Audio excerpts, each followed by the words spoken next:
اصل معجزہ کسے کہتے ہیں؟ جسے کوئی نبی چیلنج کے ساتھ پیش کرتا ہے کہ یہ ہے میری رسالت کا ثبوت، آؤ مقابلہ کر لو۔ حضرت موسیٰ علیہ السلام کے جو اصل معجزے تھے وہ دو تھے۔ ایک عصا، جس کا کہ مقابلہ کیا آپ کو معلوم ہے کہ فرعون نے تمام جو جادوگر تھے پورے مملکت کے انہیں جمع کیا، مقابلہ کیا۔ تو جس چیز کو کہ پیش کیا جائے چیلنج کے ساتھ کہ آؤ تو مقابلہ کر لو، وہ اصل معجزہ ہوتا ہے اس نبی اور رسول۔ تو حضور صلی اللہ علیہ وسلم کا اصل معجزہ، یعنی معجزات، آپ یہ موالتے میں مبتلا نہ ہو، میں بقیہ معجزات کی نفی نہیں کر رہا، یہ واقعات اپنی جگہ حق ہے کہ حضور کو پتھر سلام کرتے تھے۔ حضور صلی اللہ علیہ وسلم جس کھجور کے تنے کے ساتھ ٹیک لگا کر خطبہ دیا کرتے تھے، جبکہ ابھی مسجد نبی میں ممبر نہیں بنا تھا، جب تعداد زیادہ ہو گئی مسلمانوں کی اور ضرورت محسوس ہوئی کہ ذرا بلند مقام پر کھڑے ہو کر آپ خطبہ ارشاد فرمائیں، تو پھر وہ ممبر بنا کر رکھا گیا۔ پہلے مرتبہ جب آپ ممبر پر چڑھ رہے تھے خطبہ دینے کے لیے، تو اس کھجور کے سوکھے تنے میں سے ایسی آواز آئی جیسے کچھ بچہ بلک بلک کر رو رہا ہو کہ وہ سعادت جو مجھے حاصل رہی تھی آج تک میں محروم ہو گیا۔ تو یہ انبیاء کا مقام ہے۔ مولانا روم نے اسی لیے کہا ہے کہ فلسفی کو منکر حنانہ است، از حواس انبیاء بیگانہ است۔ فلسفی اور عقلیت پرست انسان وہ تو حنانہ کا انکار کر دے گا، کیسے ممکن ہے سوکھا تنا اور اس کے اندر سے بچے کی طرح بلکنے کی آواز آئے، لیکن یہ اس لیے کہ وہ انبیاء کے خصوصی احوال جو ہے ان کو جانتا نہیں۔ اس قسم کے خلق عادت واقعات حضور کی زندگی میں بھی بے شمار ہوئے، لیکن حضور کا وہ معجزہ جس میں تحدی کے ساتھ چیلنج کے انداز میں کہا گیا کہ آؤ مقابلہ کرنا، وہ صرف اور صرف قرآن ہے۔ چنانچہ آپ سورہ بنی اسرائیل میں دیکھیں گے قُلْ لَئِنِ اجْتَمَعَتِ الْإِنسُ وَالْجِنُّ عَلَىٰ أَن يَأْتُوا بِمِثْلِ هَٰذَا الْقُرْآنِ لَا يَأْتُونَ بِمِثْلِهِ وَلَوْ كَانَ بَعْضُهُمْ لِبَعْضٍ ظَهِيرًا۔ اے نبی چیلنج کر دیجئے، اگر تمام انسان اور تمام جن مل کر یہ چاہیں کہ اس قرآن جیسی کوئی تصنیف کر دیں، تو چاہے وہ ایک دوسرے کا کتنی بھی اس میں مدد کریں اور تعاون کریں، وہ ہرگز قرآن جیسی کتاب تصنیف نہیں کر سکتے۔ اس سے آگے بڑھ کر یہ بات کہی گئی، اچھا پورا قرآن نہیں لا سکتے، اس قرآن کی طرح کی 10 صورتیں ہی تصنیف کر لو۔ جب اس کا بھی جواب نہیں دیا گیا تو جسے کہتے ہیں برسبیل تنزل، اور پنجابی میں کہتا ہے کہ برے کو گھر تک پہنچانا، وہ برے کو گھر تک پہنچانے کے لیے فرمایا ایک صورت ہی بنا لاؤ۔ یہ سورہ ہود میں اور سورہ یونس میں یہ مضمون آیا، اور پھر سورہ بقرہ میں ہجرت کے بعد جو پہلی سورت نازل ہوئی اس میں پھر اس کو دوہرا دیا گیا، وَإِن كُنتُمْ فِي رَيْبٍ مِّمَّا نَزَّلْنَا عَلَىٰ عَبْدِنَا فَأْتُوا بِسُورَةٍ مِّن مِّثْلِهِ وَادْعُوا شُهَدَاءَكُم مِّن دُونِ اللَّهِ إِن كُنتُمْ صَادِقِينَ۔ کہ اگر تمہیں کوئی شک ہے اس کتاب کے بارے میں جو ہم نے نازل فرمائی ہے، شک کیا ہوگا؟ شک اسی بات میں ہوگا کہ شاید یہ محمد کا اپنا کلام ہے صلی اللہ علیہ وسلم، یا کوئی اور انسان ہے جو انہیں سکھا پڑھا رہا ہے۔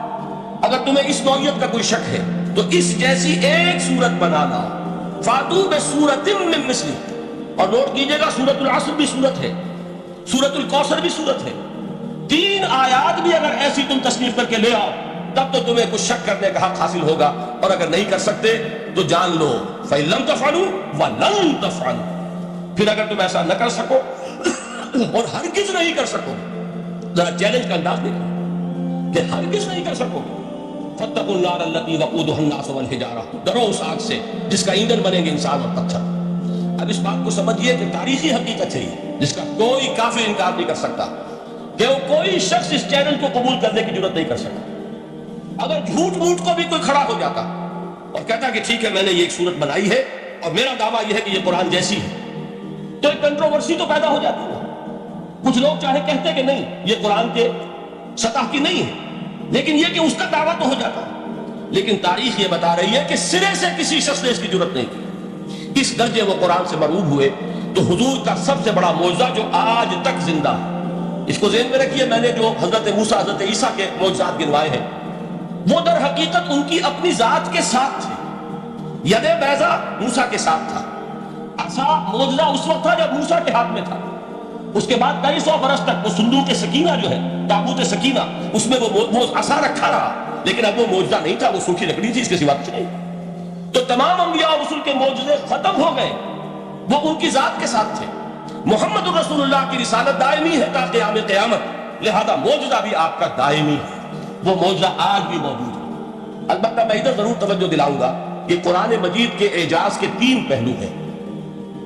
پہلا پہلو، اور زیادہ تر اسی کی طرف توجہ زیادہ ہوئی ہے، وہ ہے قرآن کی فصاحت، بلاغت، ادبیت، اس کی چاشنی۔ ظاہر بات ہے کہ اس کا شعور اور ادراک صرف عربوں کو ہو سکتا ہے، بلکہ میرے خیال میں